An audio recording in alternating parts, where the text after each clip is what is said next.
Assalamualaikum warahmatullahi wabarakatuh. Asyhadu an la ilaha illallah wa asyhadu anna Muhammadan abduhu wa rasuluh. Banyak orang yang acuh tak acuh tentang perbuatan zina, dan tak sedikit pula orang yang melakukan perzinaan dengan terang-terangan. Bahkan ada yang mengatakan jika orang yang dengan sengaja melakukan perbuatan zina, maka tidak akan diampuni dosanya selama 40 tahun. Disadari ataupun tidak, zina adalah perbuatan dosa besar dan suatu hal yang sangat hina.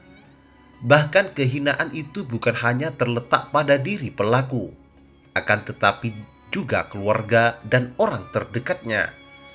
Semua dosa akan lebih mudah dihapus kecuali zina. Diibaratkan seseorang jika memiliki seorang kakek yang kafir, kemudian masuk Islam dan menjadi mu'alaf. Cucunya tetap bangga mengetahui kakeknya seorang menjadi mu'alaf. Berbeda dengan zina, seorang cucu akan sangat malu jika memiliki seorang kakek atau nenek yang dulunya merupakan seorang pezina.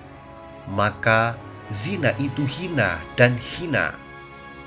Dan tidak ada yang berzina selain manusia hina, dan akan susah melakukan zina kecuali orang yang hina.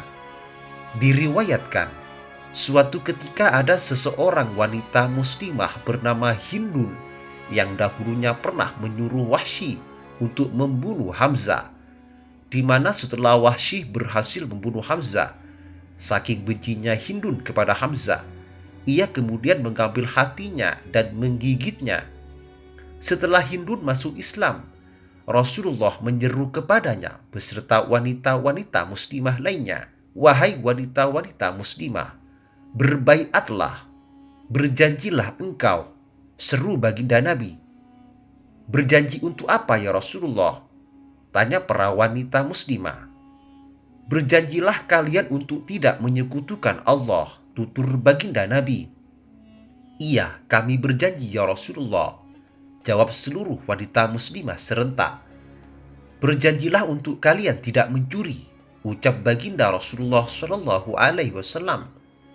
"Iya, kami berjanji." "Lalu apa lagi ya Rasulullah?" tanya para wanita muslimah.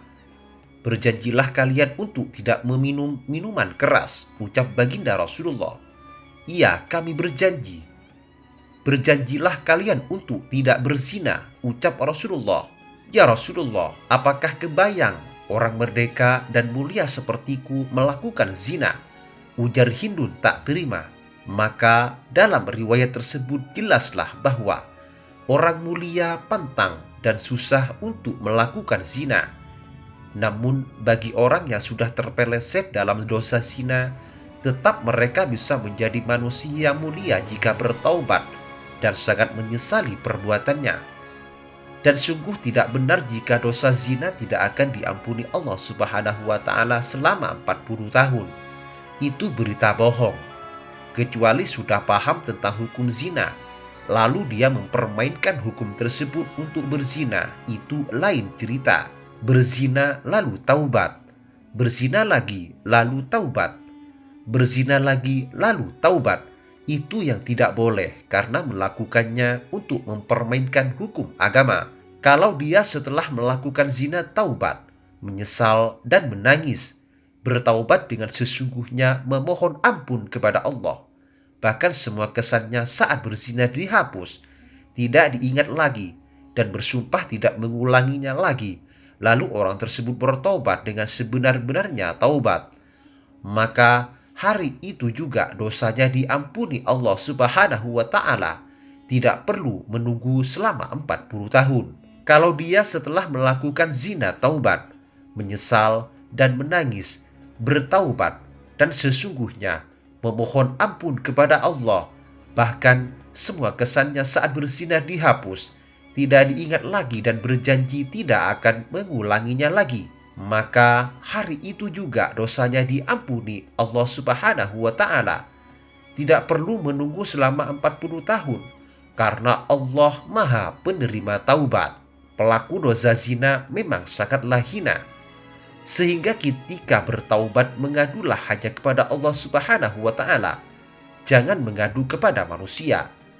Selanjutnya, tidak benar jika dosa zina akan dibawa sampai 7 keturunan. Jangan sampai beranggapan anak dari pelaku zina adalah anak haram. Jangan memvonis anaknya pasti masuk neraka karena ulah orang tuanya. Anak seorang pezina bisa menjadi waliullah. Anak seorang pezina juga mempunyai masa depan yang lebih baik dari kedua orang tuanya. Wallahu a'lam bissawab. Demikian kajian kali ini. Semoga bermanfaat dan barokah bagi kita semua. Wassalamualaikum warahmatullahi wabarakatuh.